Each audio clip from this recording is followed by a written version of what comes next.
میں اس سردار سے شادی نہیں کروں گی، میں پڑھی لکھی ہوں اور وہ گاؤں کا جاہل۔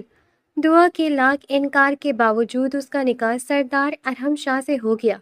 میں تمہیں اپنا شوہر نہیں مانتی۔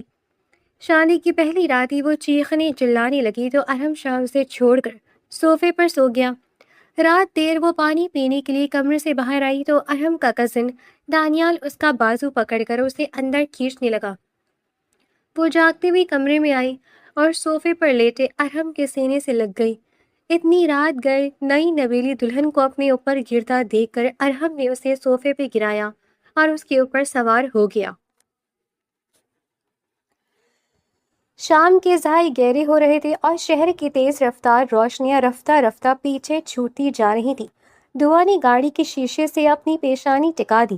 اس کی آنکھوں سے بہنے والے آنسو اب سوکھ کر گالوں پر لکیر چھوڑ چکے تھے۔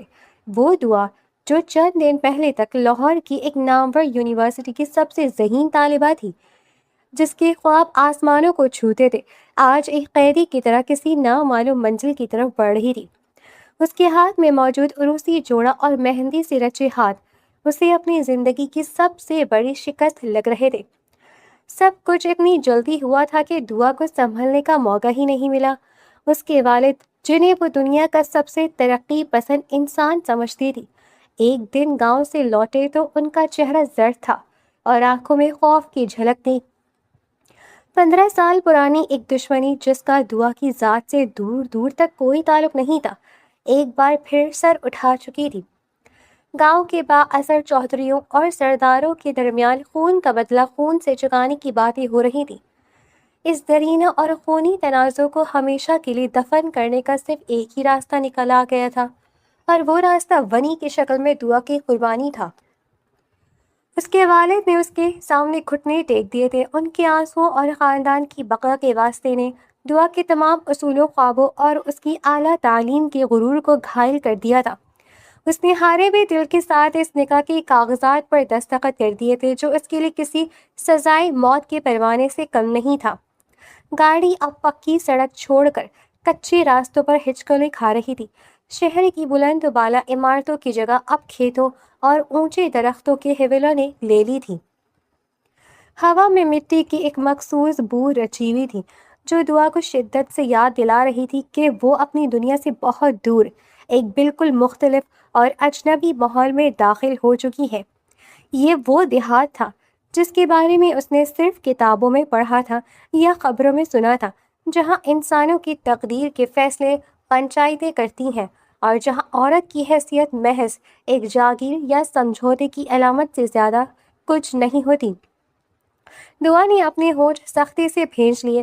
اس کے دل میں اپنے والد کے لیے دکھ تو تھا، لیکن اس نامعلوم شخص کے لیے نفرت کی ایک گہری خلیج پیدا ہو رہی تھی جس کا نام اب اس کے نام کے ساتھ جوڑ دیا گیا تھا۔ سردار ارحم شاہ کا نام سنتے ہی دعا کے ذہن میں ایک ظالم جاہل اور عمر رسیدہ جاگیر کا خاکہ ابھرا تھا، جس کے اشاروں پر لوگوں کی زندگیاں بدل جاتی تھیں اور جو طاقت کے نشے میں چور تھا۔ اس نے سوچا تھا کہ وہ اس جاہل سردار کے سامنے کبھی سر نہیں جھکائے گی۔ وہ پڑھی لکھی ہے، اس کے پاس شعور ہے اور وہ اپنے حقوق کی جنگ لڑنا جانتی ہے۔ اگرچہ اس کے جسم کو زنجیروں میں جکڑ کر یہاں لایا جا رہا تھا، لیکن اس کی روح اب بھی آزاد تھی اور اس نے خود سے عہد کر لیا تھا کہ وہ اس جبر کو کبھی تسلیم نہیں کرے گی۔ اچانک گاڑی کے بریک لگے اور دعا کے خیالات کا سلسلہ ٹوٹ گیا۔ سامنے ایک بہت بڑا جاہ و جلال سے بھرپور دروازہ کھلا ہوا دکھائی دیا جس کے دونوں اطراف مسلح محافظ کھڑے تھے۔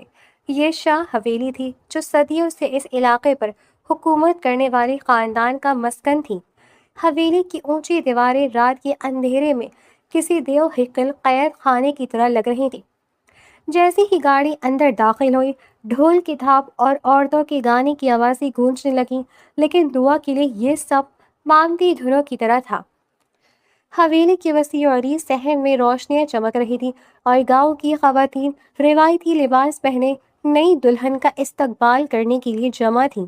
گاڑی کا دروازہ کھلا اور دعا کو انتہائی احترام کے ساتھ باہر نکالا گیا۔ اس کے سر پر بھاری دوپٹہ ڈال دیا گیا تھا جس کی وجہ سے اسے صرف زمین دکھائی دے رہی تھی۔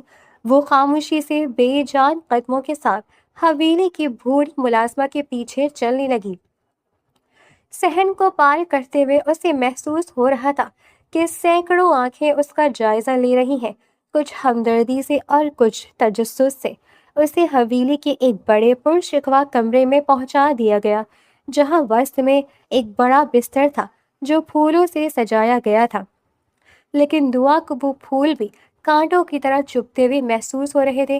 ملازمہ اسے وہاں بٹھا کر چلی گئی اور کمرے کا بھاری دروازہ ایک گونج کے ساتھ بند ہو گیا، جس کی آواز دعا کے دل پر ہتھوڑے کی طرح لگی۔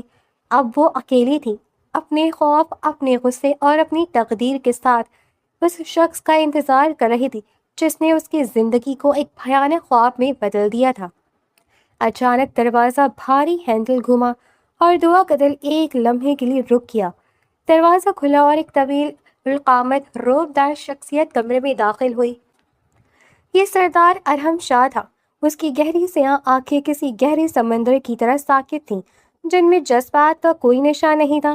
اس نے سفید تلف لگی شلوار قمیص پر سیاہ واسکٹ پہن رکھی تھی، اور اس کے چلنے کے انداز سے ہی اس کی خاندانی وجاہت اور طاقت جھلکتی تھی۔ ارحم نے دروازہ بند کیا اور چند لمحے وہیں کھڑے ہو کر بستر پر بیٹھی اس وجود کو دیکھا جو اس کی زندگی کا ایک لازمی حصہ بن چکی تھی۔ دعا نے جیسے ہی اسے دیکھا، اس کے اندر کا سارا خوف ایک دم غائب ہو گیا اور اس کی جگہ تپتے ہوئے غصے نے لے لی۔ وہ ارحم کے کچھ کہنے یا قریب آنے کا انتظار کیے بغیر ایک جھٹکے سے بستر سے کھڑی ہوئی۔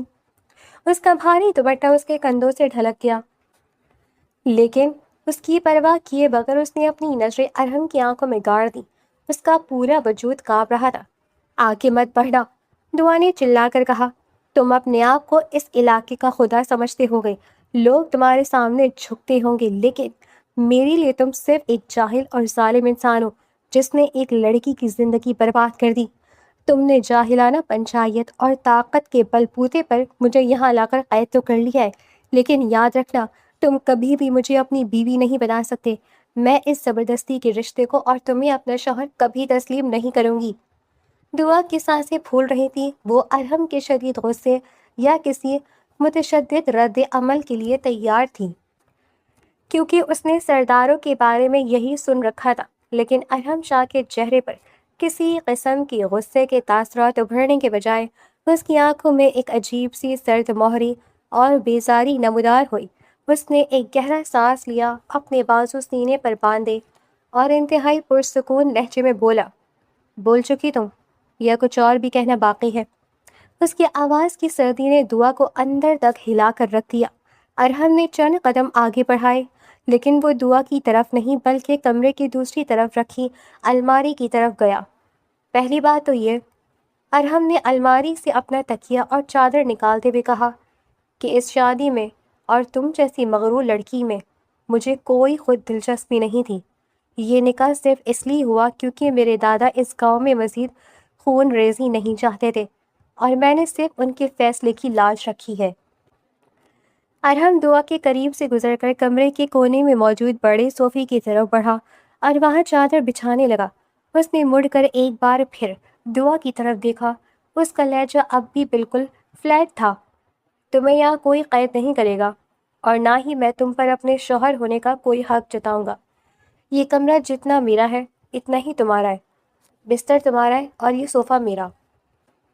ہم دونوں کے درمیان ایک نادیدہ دیوار رہے گی، اور جب تک تم خود اس رشتے کو قبول نہیں کرتی میں تمہارے سائے سے بھی دور رہوں گا۔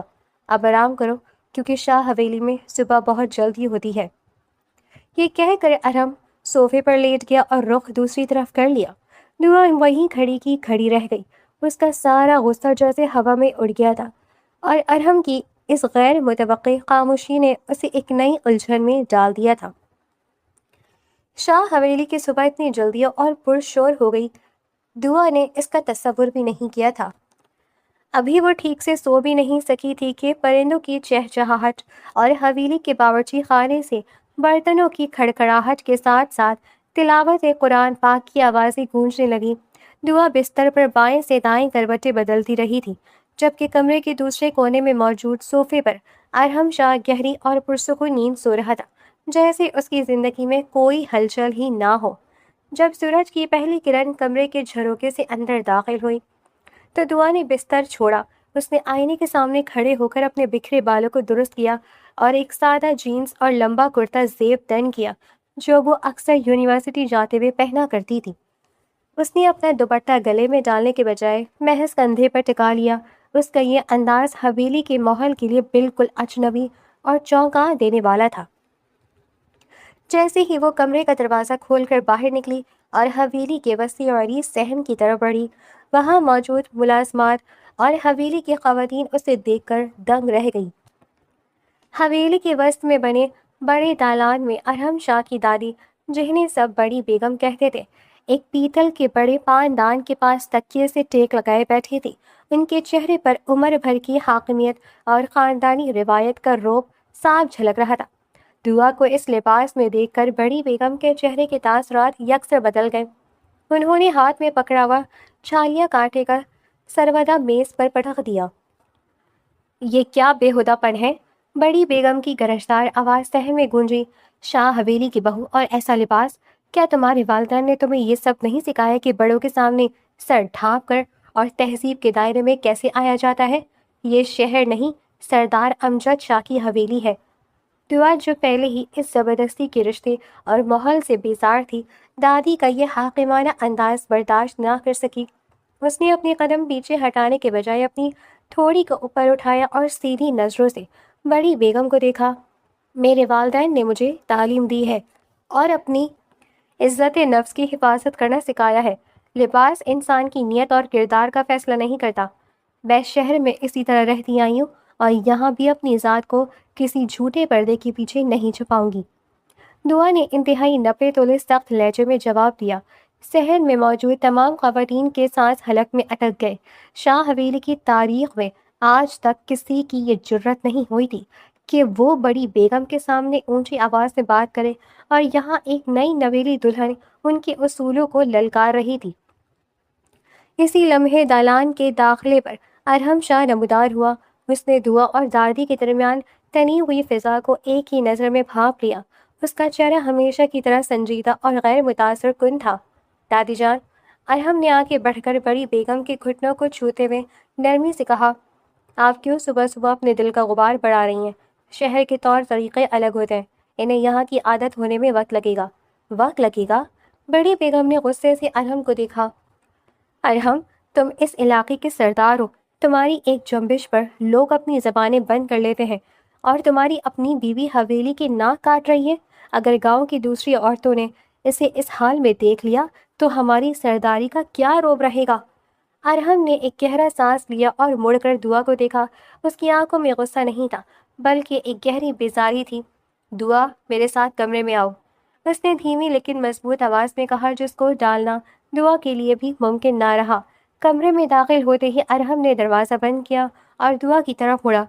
تمہیں مجھ سے دشمنی ہے، شاہ حویلی سے نفرت ہے، میں سمجھ سکتا ہوں۔ ارحم نے اپنی ہاتھ کی گھڑی اتار کر میز پر رکھتے ہوئے کہا، لیکن دادی جان اس خاندان کی بزرگ ہے، اگر تم میرے اصولوں کو نہیں مانتی تو مت مانو، لیکن ان کی عمر اور مرتبے کا لحاظ کرنا تمہاری تعلیم کا تقاضا ہونا چاہیے۔ اپنی انا کی جنگ میں حویلی کے امن کو برباد مت کرو۔ دعا نے ارحم کی بات سنی تو اس کے پاس کہنے کو کوئی لفظ نہیں تھا، کیونکہ ارحم نے غصہ کرنے کے بجائے اسے اخلاقیات کا وہ سبق دیا تھا جس کی وہ خود کو ماہر سمجھتی تھی۔ حویلی کی چار دیواری دعا کے لیے روز بروز ایک ایسے قید خانے کی مانند ہوتی جا رہی تھی جہاں سانس لینا بھی محال تھا۔ بڑی بیگم کی سرد نظریں اور حویلی کی دوسری خواتین کی چہ مکیاں اس کا دم گھٹ رہی تھیں۔ وہ اپنی ذہنی صلاحیتوں کو یوں زنگ آلود ہوتے نہیں دیکھ سکتی تھی۔ چند ہی روز بعد اس نے گاؤں کے اس واحد اور خستہ حال سرکاری اسکول میں بچوں کو پڑھانے کا ارادہ کر لیا تھا، جہاں اساتذہ کی عدم موجودگی کے باعث بچے اپنا وقت برباد کرتے تھے۔ شاہ حویلی کی بہو دعا، ہمارے خاندان کی عورتیں بازاروں اور پبلک مقامات پر اس طرح نوکریاں نہیں کرتی۔ اگر تمہیں وقت گزارنا ہے تو حویلی میں بے شمار کام ہے، یہاں پھر شہر سے اپنے لیے کتابیں منگوا لو۔ لیکن گاؤں کے اسکول میں جا کر پڑھانے کی اجازت میں تمہیں نہیں دے سکتا، خاص طور پر ان حالات میں جب ہماری خاندانی دشمنیاں ابھی پوری طرح ختم نہیں ہوئیں۔ تمہاری سیکیورٹی میرے لیے اہم ہے۔ دعا نے ایک زہر قند مسکراہٹ کے ساتھ ارحم کو دیکھا۔ سیکیورٹی؟ یا آپ کو اپنی چھوٹی انا اور سرداری کے مٹنے کا خوف ہے؟ میں ایک پڑھی لکھی لڑکی ہوں اور میں ان غریب بچوں کی زندگی بدلنا چاہتی ہوں جو تعلیم جیسی بنیادی سہولت سے محروم ہے۔ آپ جتنا چاہیں اپنی طاقت کا استعمال کر لیں، لیکن میں اسکول ضرور جاؤں گی۔ اگر آپ کو میری سیکیورٹی کا اتنا ہی فکر ہے تو اپنے محافظ میرے پیچھے بھیج دیں، لیکن مجھے روکنے کی کوشش مت کیجیے گا۔ ارحم نے دعا کی آنکھوں میں جھانکتی ہوئی ضد اور سرکشی کو دیکھا۔ وہ جانتا تھا کہ اگر اس نے زبردستی کی تو دعا کوئی نیا ہنگامہ کھڑا کر دے گی جو اس نازک وقت میں خاندانی وقار کے لیے ٹھیک نہیں تھا۔ اس نے ایک طویل سانس لیا اور اپنی نظریں دوبارہ کاغذ پر جما لیں۔ ٹھیک ہے، اگر تم نے اپنی زندگی کا فیصلہ خود ہی کر لیا ہے تو جاؤ، لیکن یاد رکھنا وہاں کے حالات تمہارے شہر جیسے نہیں ہیں۔ ارحم نے انتہائی سرد لہجے میں کہا۔ اگلی ہی صبح دعا ایک سادہ سوتی سوٹ میں ملبوس چادر سے خود کو ڈھانپے اسکول پہنچ گئی۔ اسکول کی حالت دیکھ کر اس کا دل خون کے آنسو رو پڑا۔ ٹوٹی ہوئی دیواریں، اکھڑی ہوئی چھت اور بلیک بورڈ کے نام پر صرف ایک کالا تختہ تھا، لیکن بچوں کی آنکھوں میں پڑھنے کی جو چمک تھی اس نے دعا کے حوصلے کو ایک نئی بخشی تھی۔ اس نے پہلے ہی دن بچوں کو اکٹھا کیا اور انہیں زمین پر چٹائیاں بچھا کر پڑھانا شروع کر دیا۔ چند دن گزرے تو دعا کو اسکول کے نظام کے بارے میں کچھ عجیب سی چیزیں محسوس ہوئیں۔ اسکول کی خستہ حالی کے باوجود وہاں بچوں کے لیے روزانہ صاف ستھرا لنگر آتا تھا۔ ان کے پاس نئی کاپیاں اور پینسلیں موجود تھیں اور ہر مہینے اسکول کے چوکیدار کو ایک بڑی رقم دی جاتی تھی تاکہ وہ اسکول کی صفائی اور بچوں کی ضرورت کا خیال رکھ سکیں۔ ایک دوپہر جب دعا بچوں کو رخصت کر کے اسکول کے دفتر میں بیٹھی رجسٹر کا معائنہ کر رہی تھی، اس نے چوکیدار بابا کریم کو بلایا۔ بابا، گورنمنٹ تو اس اسکول کو کوئی فنڈ نہیں دیتی، پھر یہ روز کا کھانا اور بچوں کی کتابیں کہاں سے آتی ہیں؟ دعا نے تجسس سے پوچھا۔ بابا کریم نے ایک گہرا سانس لیا اور احترام سے اپنے سر پر پگڑی کو درست کرتے ہوئے حویلی کی طرف اشارہ کیا۔ چھوٹی بیگم، یہ سب ہمارے بڑے سردار ارحم شاہ کا کرم ہے۔ سرکار تو اس اسکول کو کب کا بھول ہی چکے تھے، لیکن سردار سائیں ہر مہینے اپنی جیب سے اس اسکول کے لیے ہزاروں روپے بھیجتے ہیں۔ وہ نہیں چاہتے کہ گاؤں کا کوئی بچہ جاہل رہے، لیکن وہ یہ سب چوری چھپے کرتے ہیں تاکہ ان کے خاندان کے دوسرے لوگ اور دشمن اس بات کو ان کی کمزوری نہ سمجھے۔ سردار سائیں دل کے بہت سخی ہیں بیگم جی۔ بابا کریم کی بات سن کر دعا کے پاؤں تلے سے جیسے زمین نکل گئی۔ اس کے ذہن میں ارحم شاہ کا جو خاکہ تھا، ایک جاہل، جابر اور ظالم جاگیردار کا، وہ ایک پل میں پاش پاش ہو گیا۔ وہ دنگ رہ گئی کہ جو انسان حویلی میں اتنا سخت اور روایتی دکھائی دیتا ہے، وہ چوری چھپی غریب بچوں کے مستقبل کے لیے اتنا بڑا کام کر رہا ہے۔ اس انکشاف نے دعا کے دل میں ارحم کے خلاف جمی نفرت کی برف میں ایک پہلی دراڑ ڈال دی تھی۔ جب بھی وہ ارحم کو دیکھتی تو اسے اس سخت چہرے کے پیچھے ایک بالکل مختلف انسان جھلکتا ہوا محسوس ہوتا، لیکن حویلی کا ماحول خاموش سمندر کی طرح تھا جس کے اندر ایک بڑا طوفان پرورش پا رہا تھا، اور دعا جلدی اس طوفان کی زد میں آنے والی تھی۔ ایک رات دعا کو پیاس محسوس ہوئی تو وہ پانی لینے کے لیے اپنے کمرے سے باہر نکلی۔ رات کا پچھلا پہر تھا اور حویلی کے دالان اندھیرے میں ڈوبے ہوئے تھے۔ جیسے ہی وہ حویلی کے اس کمرے کے قریب سے گزری جو عموماً بند رہتا تھا، تو اسے وہاں سے کسی کے سرگوشی کرنے کی آوازیں آئیں۔ تجسس کے ماری دعا کے قدم وہیں رک گئے۔ وہ دھیرے دھیرے قدم بڑھاتی ہوئی جالی دار دروازے کے پیچھے جا کر کھڑی ہوئی۔ اندر مدھم سی روشنی میں ارحم شاہ کے چچا مظفر شاہ اور ان کا بیٹا دانیال شاہ کسی گہری گفتگو میں مصروف تھے۔ ارحم نے اس خاندانی دشمنی کو ختم کر کے ہماری طاقت کو کمزور کر دیا ہے۔ مظفر شاہ کی آواز میں زہر گھلا ہوا تھا۔ اگر وہ شہر کی اس لڑکی کے چکر میں پنچایت کے فیصلوں کو بھول رہا ہے تو ہمیں اسے یاد دلانا ہوگا۔ اگلی پنچایت میں ہم ارحم پر یہ الزام لگائیں گے کہ وہ خاندانی وقار کا تحفظ کرنے میں ناکام ہو چکا ہے اور سرداری کے لائق نہیں رہا۔ جائیداد اور اس علاقے کی حکومت پر اصل حق ہمارا ہے۔ دانیال نے اپنے باپ کی بات کی تائید کرتے ہوئے شیطانی مسکراہٹ کے ساتھ کہا، ابا جان، میں نے غنڈوں کو تیار کر لیا ہے۔ وہ ارحم پر ایسا وار کریں گے کہ وہ سنبھل نہیں پائے گا۔ اور جب ارم رستے سے ہٹ جائے گا تو شاہ حویلی کے مالک ہم ہی ہوں گے۔ یہ سن کر دعا کی دل کی دھڑکن تیز ہو گئی، اس کے ہاتھ پاؤں ٹھنڈے پڑ گئے۔ اسے پہلی بار اندازہ ہوا کہ ارم شاہ باہر سے جتنا مضبوط اور با اثر دکھائی دیتا تھا، اندر سے وہ اتنا ہی اکیلا اور اپنوں کی سازشوں کا شکار تھا۔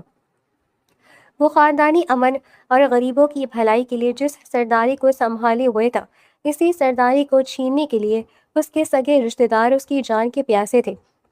دعا کسی نہ کسی طرح اپنے قدموں کو گھسیٹتی بھی واپس اپنے کمرے میں پہنچی۔ ارحم صوفے پر گہری نیند سو رہا تھا، اس کے چہرے پر تھکن کے گہرے اثرات تھے۔ دعا نے چاند کی مدھم روشنی میں ارحم کے پرسکون چہرے کو دیکھا تو اس کے دل میں ایک عجیب سا درد اٹھا۔ وہ انسان جسے وہ اب تک اپنا سب سے بڑا دشمن سمجھتی تھی، وہ خود حالات کی تپتی ہوئی چکی میں پس رہا تھا۔ دعا نے اپنے ہونٹ بھیج لیے اور خود سے عہد کیا کہ وہ ارحم کو اس طرح اپنوں کی سازشوں کا شکار نہیں ہونے دے گی۔ اب یہ جنگ صرف ارحم کی نہیں بلکہ اس کی بھی تھی۔ یہ راز جاننے کے بعد دعا کا دل ہر وقت ایک انجانے خوف اور بے چینی کی گرفت میں رہنے لگا تھا۔ اب جب بھی ارحم شاہ اس کے سامنے آتا، وہ اس کی سلامتی کے لیے دعا ہی دل میں فکر ہو جاتی، لیکن اپنی خودداری کے باعث وہ اپنے جذبات کو ظاہر نہیں ہونے دیتی تھی۔ دوسری طرف ارحم نے بھی دعا کے رویے میں آنے والی نرمی کو محسوس کیا تھا، لیکن وہ اسے اس کے بدلے ہوئے حالات سے سمجھوتا سمجھ رہا تھا۔ ایک تپتی ہوئی دوپہر جب دعا اسکول سے فارغ ہو کر کچے راستے پر حویلی کی طرف لوٹ رہی تھی، فضا میں ایک عجیب سی سنسنی خیز خاموشی طاری تھی۔ اس کے ساتھ حویلی کا ایک بوڑھا ملازم اور ایک سیکیورٹی گارڈ بھی تھا، لیکن وہ دونوں بھی اس خطرے سے بے خبر تھے جو گھات لگائے بیٹھا تھا۔ اچانک ایک تیز رفتار کالی گاڑی سڑک کے کنارے آ کر رکی اور اس میں سے 4 نقاب پوش مسلح گنڈے باہر نکلے۔ اس سے پہلے کہ سیکیورٹی گارڈ اپنی بندوق سنبھال پاتا، ایک غنڈے نے اس کے سر پر رائفل کا بٹ مار کر اسے زمین پر گرا دیا۔ بوڑھے ملازم کو دھکا دے کر دور پھینک دیا گیا۔ دعا خوف سے بری طرح چلا اٹھی اور پیچھے ہٹنے کی کوشش کی، لیکن ایک نقاب پوش نے اس کا بازو سختی سے دبوچ لیا۔ چھوڑو مجھے، تم لوگ کون ہو؟ دعا نے پوری طاقت سے چیختے ہوئے اپنے آپ کو چھڑانے کی کوشش کی، لیکن ان کے ارادے خطرناک تھے۔ وہ اسے گاڑی میں ڈالنے ہی والے تھے کہ دور سے مٹی کا ایک بڑا طوفان اٹھتا ہوا دکھائی دیا اور ایک تیز رفتار جیپ ٹائروں کی چیخ پکار کے ساتھ بالکل ان کے قریب آ کر رکی۔ جیپ کا دروازہ کھلا اور ارحم شاہ غصے سے تپتا ہوا باہر نکلا۔ اس کی آنکھوں میں اس وقت خون اترا ہوا تھا۔ ارحم کو دیکھتے ہی غنڈوں کے چہروں پر ہوائیاں اڑنے لگی، لیکن انہوں نے خود کو سنبھالتے ہوئے ارحم پر حملہ کر دیا۔ ارحم نے اپنی جان کی پرواہ کیے بغیر اکیلے ہی ان چاروں کا مقابلہ کرنا شروع کر دیا۔ فضا مکوں کی ضربات سے گونج اٹھی۔ ارحم نے 2 غنڈوں کو زمین چاٹنے پر مجبور کر دیا، لیکن اسی دوران ایک تیسرے غنڈے نے پیچھے سے ارحم کے سر پر لوہے کی سلاخ سے زوردار وار کیا۔ ارحم کے سر سے خون کا فوارہ چھوٹ پڑا، لیکن اس نے ہمت نہ ہاری اور مڑ کر اس غنڈے کو دبوچ لیا۔ ارحم کی یہ وحشت ناک حالت دیکھ کر غنڈے خوفزدہ ہو گئے اور اپنے زخمی ساتھیوں کو گاڑی میں ڈال کر وہاں سے بھاگ کھڑے ہوئے۔ ارحم نے دعا کی طرف دیکھا، اس کی آنکھیں دھندلا رہی تھیں، لیکن اس کی آواز میں اب بھی وہی فکر تھی۔ دعا تم ٹھیک ہو؟ اور یہ کہتے ہی وہ بے ہوش ہو کر زمین پر گر گیا۔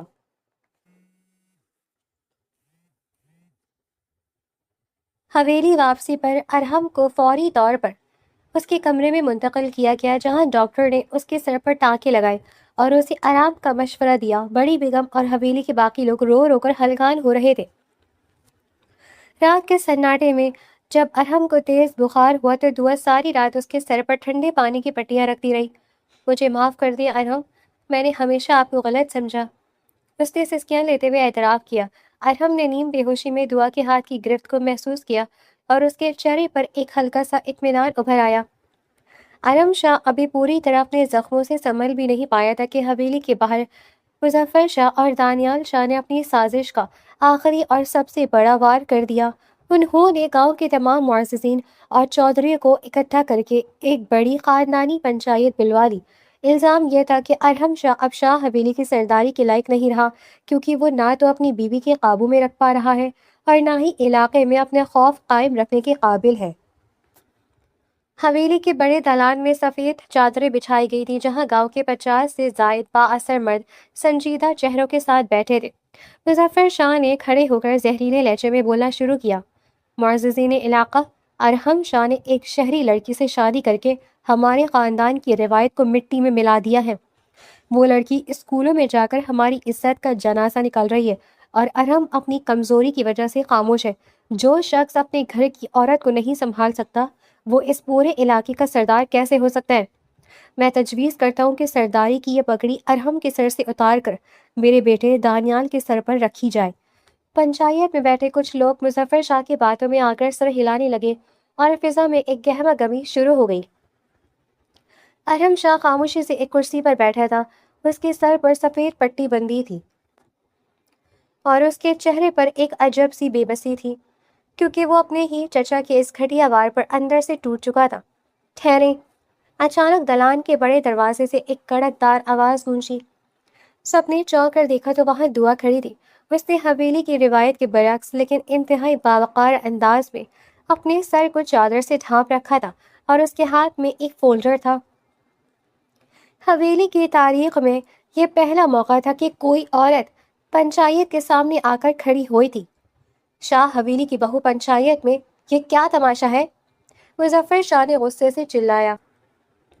تماشا میں نہیں مظفر شاہ، آپ اور آپ کا بیٹا کر رہے ہیں، دعا نے بغیر کسی خوف کے آگے بڑھتے ہوئے کہا۔ اس نے پنچایت کے سب سے بزرگ چودھری کے سامنے جا کر وہ فولڈر کھول دیا۔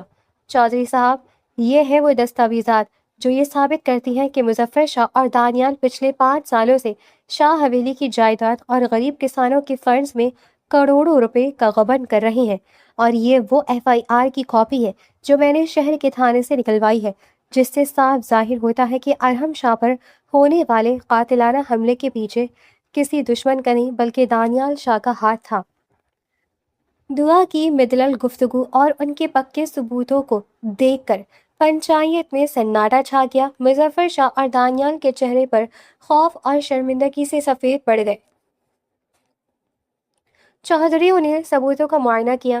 مظفر شاہ، تم نے سرداری کے ہوس میں اپنے ہی بھتیجے کی جان لینے کی کوشش کی اور خاندانی جائیداد کو لوٹا۔ پنچایت تمہیں اور تمہارے بیٹے کو اس علاقے سے بے دخل کرتی ہے اور سردار ارحم شاہی ہمارے واحد اور سچے سردار رہیں گے۔ بزرگ چودھری نے حتمی فیصلہ سنایا۔ مظفر شاہ اور دانیال ذلت اور رسوائی کے ساتھ پنچایت سے بھاگ کھڑے ہوئے۔ ارحم شاہ نے کرسی سے اٹھ کر دعا کی طرف دیکھا۔ اس کی آنکھوں میں اس وقت دعا کے لیے جو مان، احترام اور محبت کی چمک تھی وہ دنیا کی کسی بھی دولت سے بڑھ کر تھی۔ دعا کی تعلیم اور جرت نے آج نہ صرف ارحم کی سرداری کو بچایا تھا بلکہ شاہ حویلی کو ہمیشہ کے لیے سازشوں سے پاک کر دیا تھا۔ حویلی پر منڈلانے والے سازشوں کے سیاہ بادل ہمیشہ کے لیے چھٹ چکے تھے اور ماحول میں ایک طویل عرصے کے بعد سکون کی مٹھاس گھل چکی تھی۔ مظفر شاہ اور دانیال کی بے دخلی کے بعد گاؤں کے لوگ اب ارحم شاہ کو ایک عادل اور مضبوط سردار کے روپ میں پہلے سے بھی زیادہ عزت کی نگاہوں سے دیکھنے لگے تھے۔ لیکن اس سب کے باوجود حویلی کے اس بڑے کمرے میں جہاں ریشم اور آہن کا ٹکراؤ شروع ہوا تھا، آج ایک عجیب سی خاموشی طاری تھی۔ ارحم شاہ الماری کے پاس کھڑا اپنے کچھ کپڑے ایک چھوٹے بیگ میں رکھ رہا تھا۔ اس کے چہرے پر ایک گہری سنجیدگی اور مصلحت پسندی تھی۔ دعا نے کمرے میں داخل ہوتے ہی ارحم کو بیگ تیار کرتے دیکھا تو اس کے قدم وہیں رک گئے۔ اس کا دل ایک انجانے خوف سے دھڑکنے لگا۔ آپ کہیں جا رہے ہیں ارحم؟ دعا نے دھیمی اور لرزتی آواز میں پوچھا۔ ارحم نے ہاتھ میں پکڑی چادر بیگ میں رکھی اور مڑ کر دعا کو دیکھا۔ اس کی گہری سیاہ آنکھوں میں محبت، احترام اور ایک عجیب سی قربانی کا احساس جھلک رہا تھا۔ اس نے میز کی طرف اشارہ کیا جہاں سفید کاغذات کا ایک پلندہ رکھا ہوا تھا۔ یہ طلاق کے کاغذات ہیں دعا، ارحم نے انتہائی نرم اور دھیمے لہجے میں کہا۔ اس کی آواز میں کوئی تلخی نہیں تھی۔ میں جانتا ہوں کہ یہ شادی تمہاری مرضی کے خلاف ایک زبردستی کا سمجھوتا تھی جس نے تمہاری آزادی اور تمہارے خوابوں کو چھین لیا تھا۔ تم نے میرے لیے، میری سرداری اور اس حویلی کے وقار کے لیے جو کچھ پنچایت میں کیا، اس کا احسان میں زندگی بھر نہیں اتار سکتا۔ تم نے ثابت کر دیا کہ تمہاری تعلیم اور تمہارا شعور اس حویلی کی جھوٹی آنا سے کہیں بلند ہے۔ ارحم نے ایک گہرا سانس لیا اور دعا کے تھوڑا قریب آیا، لیکن اب بھی ان کے درمیان وہ محتاط فاصلہ قائم تھا۔ لیکن میں اب تمہیں مزید اس ماحول میں قید نہیں رکھنا چاہتا۔ تم آزاد ہو دعا، ان کاغذات پر میرے دستخط موجود ہیں۔ تم جب چاہو شہر واپس جا سکتی ہو، اپنی یونیورسٹی کی پڑھائی دوبارہ شروع کر سکتی ہو۔ اور اپنے خوابوں کو پورا کر سکتی ہو۔ میں تمہاری راہ کی رکاوٹ نہیں بنوں گا۔ دعا نے میز پر رکھے ان کاغذات کو دیکھا اور پھر ارحم کے چہرے کو، جس پر اس کے لیے اپنی سب سے بڑی خوشی قربان کرنے کا عزم صاف ظاہر تھا۔ اس کی آنکھوں میں آنسو ابھر آئے، لیکن اس بار یہ آنسو بے بسی کے نہیں بلکہ ایک سچے اور گہرے احساس کے تھے۔ وہ دعا جو کبھی اس شخص کے سائے سے بھی نفرت کرتی تھی، آج اس کے بغیر اپنی زندگی کا تصور بھی نہیں کر سکتی تھی۔ ارحم کی اس بے غرض محبت اور قربانی نے اس کے دل کے آخری فقر کو بھی کھول دیا تھا۔ دعا نے ایک قدم آگے بڑھایا، میز پر رکھے طلاق کے کاغذات کو اپنے ہاتھوں میں لیا اور ارحم کی نظروں کے سامنے ان کاغذات کو بیچ سے 2 ٹکڑے کر کر زمین پر پھینک دیا۔ دعا، یہ کیا؟ میں نے کہا تھا نا ارحم کہ میں اس زبردستی کے رشتے کو کبھی تسلیم نہیں کروں گی۔ دعا کے لبوں پر ایک خوبصورت اور دل نشین مسکراہٹ نمودار ہوئی، جبکہ اس کی آنکھوں سے آنسو گالوں پر بہہ نکلے۔ لیکن اب یہ رشتہ زبردستی کا نہیں رہا۔ میں نے اسکول کے بچوں کی آنکھوں میں آپ کی ثقافت دیکھی ہے، میں نے غنڈوں کے سامنے آپ کی جرأت دیکھی ہے، اور آج میرے خوابوں کے لیے آپ کی یہ اتنی بڑی قربانی دیکھی ہے۔ اب میں اس حویلی کو اور اس حویلی کے سردار کے دل کو چھوڑ کر کہیں نہیں جانے والی۔ دعا نے آگے بڑھ کر ارحم کے بازو کو تھام لیا۔ ارحم کا آہنی وجود دعا کے اس لمس سے جیسے یکسر پگھل گیا۔ اس نے مسکراتے ہوئے دعا کے سر پر اپنا ہاتھ رکھا اور اسے اپنے قریب کر لیا۔ تو پھر شاہ حویلی کو اس کی اصل ملکہ ہمیشہ کے لیے مل گئی؟ ارحم نے گہری اور محبت پاش آواز میں پوچھا۔ ہمیشہ کے لیے، دعا نے ارحم کی آنکھوں میں جھکتے ہوئے جواب دیا۔ کمرے کی کھڑکی سے آنے والی صبح کی نئی اور سنہری دھوپ ان دونوں پر پھیل رہی تھی، جو اس بات کی گواہ تھی کہ نفرت، انا اور مجبوری کی کٹھن راہوں سے شروع ہونے والا یہ سفر اب ایک سچی، لازوال اور خوبصورت محبت کے نئے آغاز پر ختم ہو چکا تھا۔